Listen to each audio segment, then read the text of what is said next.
So this is one of those moments where the Lord was like, hey, just turn your camera on. And I was like, Lord, what do you want me to talk about? And he was like, just start talking.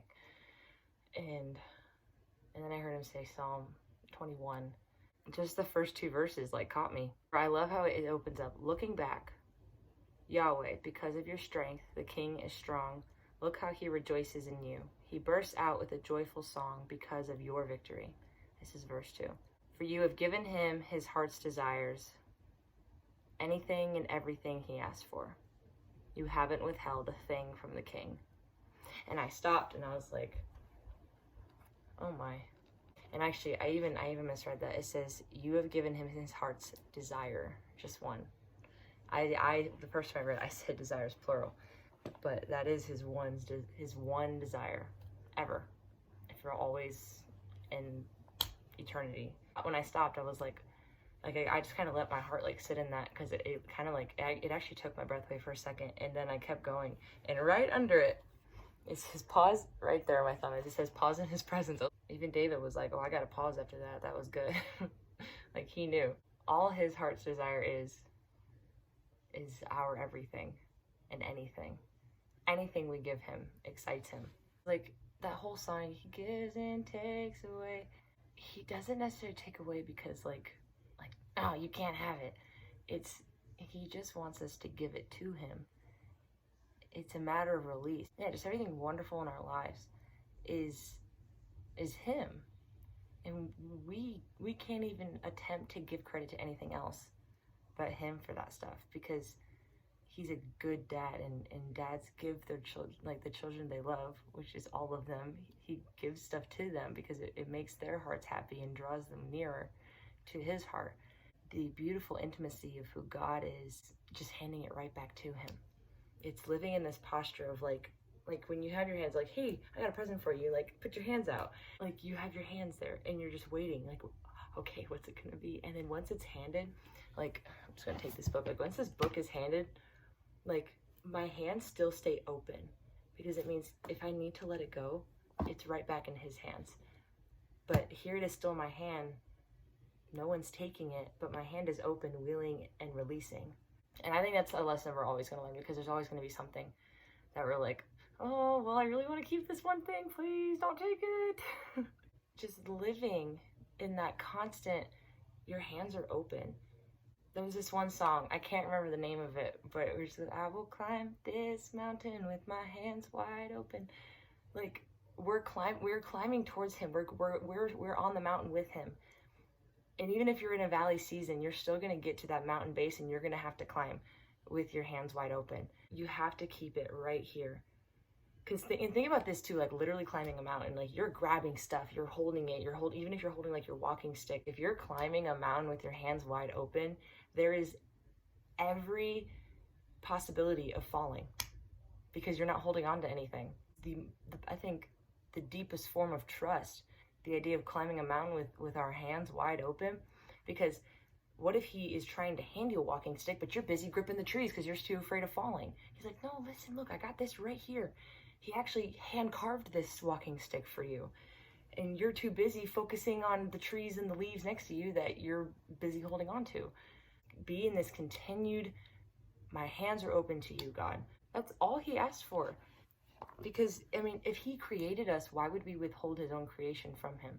Like, this is going to be a really cheesy, like, example, but this, for example, I built this. Isn't it great? Super love it. Look, it opens up. Anyway, I built that. I'm the creator, right, of that Lego set. Like, I want to keep it for myself. Like, it's really cool, and I want to show everybody, like, kind of show it off, but like, oh no, I want to keep it right here in my room with me, because like I love it, and I don't like, oh, I don't want anyone else to break it, or what if it gets in someone else's hands and they hurt it, or they mistreat it, or not the way that I created it to be handled.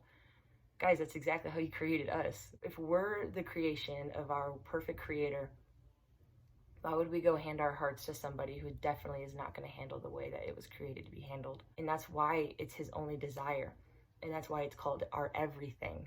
And so that sounds so big, but it's just like falling in love. Like, falling in love with him is so easy, because he is so good, and he He's a trustworthy God.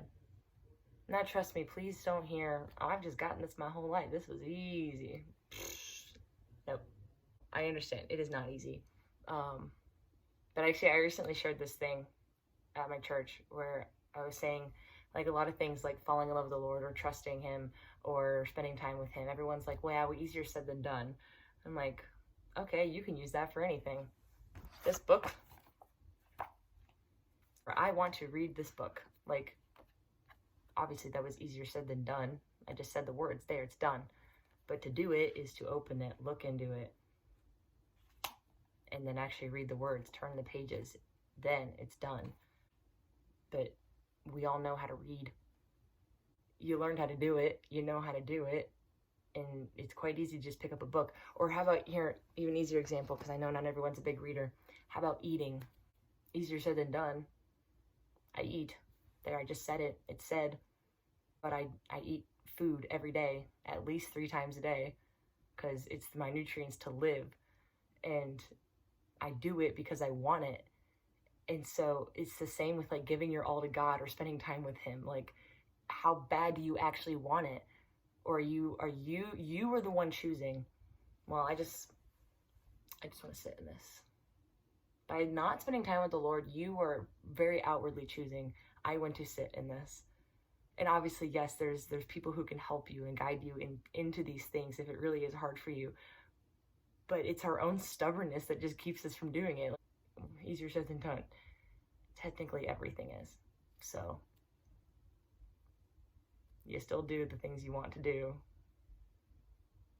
How badly do you actually want to heal? How badly do you want His presence? How badly do you want to understand who you are, your purpose? Because He's the only one who can actually tell you. People can prophesy over you all day long, and sure, that's the word of God, but you're not going to fully get the revelation of anything that is said to you unless you're actually with Him. Letting your Creator tell His creation who it is. Like, I know who I am because I spend time with my Creator. So with that, this is already really long, but give Him His heart's desire. And as the creation, our desire, way deep down, no matter what, will always be to be near the Creator. And He's been desiring it before you even took a breath. So why don't you go fulfill His desire, which is really fulfilling your desires, and just go be with Him and give Him your all.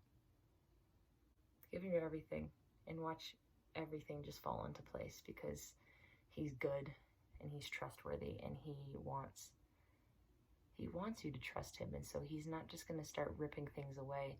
It may look like it, because when you actually decide to follow Jesus the way that He's called us to, yeah, things that we thought we liked start falling away, like friendships or certain activities we used to love, like maybe movies or TV shows you really like, or certain music. Like, yeah, that stuff will start to fall away because your desires are actually towards His. And that probably means that relationship or that friendship or that movie or that song was not His original desire. And so it's going to fall away. And it's not necessarily Him taking it away from you. It's your heart healing and renewing, because that's who He is. He's the refiner. And He's continuously making His creation more perfect, because we're made in His image. So therefore, we're already perfect in His eyes. So let Him refine you and make you look more like Him, because He's good.